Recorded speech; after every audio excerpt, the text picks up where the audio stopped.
اصل ٹاپک کی طرف آتا ہوں. اسی طرح میرے بھائی انسان کو کامیاب زندگی گزارنے کے چند اصول ہیں. ان اصولوں کا اللہ کو پتہ ہے, اللہ کے پیغمبروں کو پتہ ہے, اور جنہوں نے اللہ اور پیغمبروں کی تعلیمات حاصل کی ہیں اور اہل اللہ کی صحبت اٹھائی ہے, یہ صرف ان کو پتہ چلتا ہے کہ خوشیاں کہاں سے ملتی ہیں اور کون کون سی چیزوں سے خوشیاں چھن جاتی ہیں. کامیابیاں, اوریجنل کامیابی کہاں سے ملتی ہے اور اوریجنل ناکامی کہاں سے ملتی ہے, یہ علم اللہ نے صرف اپنے پاس اور پیغمبروں کے پاس. یہ ہے اصل کامیابی. یہ علم دنیا داروں کے پاس, یہ جاپان والوں کے پاس نہیں ہے, یہ آسٹریلیا والوں کے پاس نہیں ہے, یہ علم امریکہ والوں کے پاس نہیں ہے, یہ نفسیاتی ڈاکٹروں کے پاس بولو نہیں ہے, یہ سائنسدانوں کے پاس نہیں. اگر ہوتا تو دنیا میں ٹیکنالوجی میں سب سے زیادہ ترقی جاپان نے کی ہے, تو جاپان بالکل اسٹریس لیس اور ڈپریشن لیس اور ٹینشن لیس کنٹری ہوتا. جاپان میں کسی بھی قسم کی ٹینشن کا کوئی سبب نہیں ہے, لیکن فل آف ٹینشن کنٹری اگر دنیا میں کوئی ہے تو سوئٹزرلینڈ ہے, اور اس کے بعد جاپان ہے.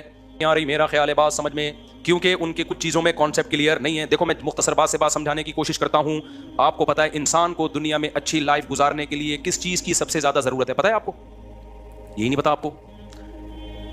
پیسے کی بھی ضرورت ہے یقیناً, گھر کی بھی ضرورت ہے, گاڑی کی بھی ضرورت ہے, سواری کی بھی ضرورت ہے, چنچی کی بھی ضرورت ہے, صحت کی بھی ضرورت ہے. سب سے زیادہ ضرورت ہے ریلیشن کی, محبتوں کی. انسان تنہائی وقتی طور پہ برداشت کرتا ہے. بائی نیچر انسان تنہا پیدا نہیں ہوا.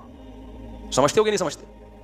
اور تنہائی کا مطلب یہ نہیں ہے کہ لوگوں کے بیچ میں آپ بیٹھے ہوئے ہو تو تنہا نہیں ہو. نا, اگر لوگوں کے بیچ میں آپ بیٹھے ہوئے ہو اور ان لوگوں کو آپ سے کوئی لگاؤ نہیں ہے, محبت نہیں ہے, تو بھی آپ تنہا ہو. سمجھتے ہو کہ نہیں سمجھتے؟ تنہا آدمی جو ہے نا, جس سے کوئی محبت نہ کرے, چاہے وہ مرد ہو یا عورت, وہ برباد ہو جاتا ہے. یہ محبت صرف ان لوگوں کو ملتی ہے جو اللہ اور رسول سے محبت کرتے ہیں, یہ مذہب پہ چلتے ہیں. جو قومیں مذہب پہ چلتی ہیں ان میں بھی ہو جاتی ہے, جو نہیں چلتی, جو اللہ کو ڈکشنری سے نکال دینا, وہ تنہا رہ جاتے ہیں. کیونکہ اللہ کو آپ نے بیچ سے نکال دیا, آخرت کو, جنت جہنم کو نکال دیا. اصل میں تو اللہ کو نکالو گے تو یہ ساری چیزیں آٹومیٹکلی نکل جائیں گی. تو پھر انسان مادہ پرست بن جاتا ہے. پھر انسان کیا بن جاتا ہے؟ پھر مادہ ہی اس کا خدا ہے. اور جب مادہ خدا ہے نا, تو آپ کا ریلیشن اتنا اس وقت تک ہوگا جب تک آپ کے اس سے مادی فائدے ہیں. جب فائدے نہیں ہیں تو ریلیشن گیا تیل لینے. تو پھر یہ مادی حیات بن جائے گی, یہ محبتوں والی زندگی نہیں بنے گی. دیکھو آدم علیہ السلام جنت میں تھے اکیلے, تو کیا سوئٹزرلینڈ جیسی لگژری, اس سے بھی اچھی لگژری لائف نہیں ملی ہوگی آدم علیہ السلام کو؟ میں اس سوال کا جواب دے رہا ہوں کہ سوئٹزرلینڈ میں اتنی خودکشیاں کیوں ہو رہی ہیں. پتہ ہے آپ کو کیوں ہو رہی ہیں؟ پہلے تو بتا دوں, اتنی ہو رہی ہیں کہ انہوں نے اس کو لیگل کر دیا ہے.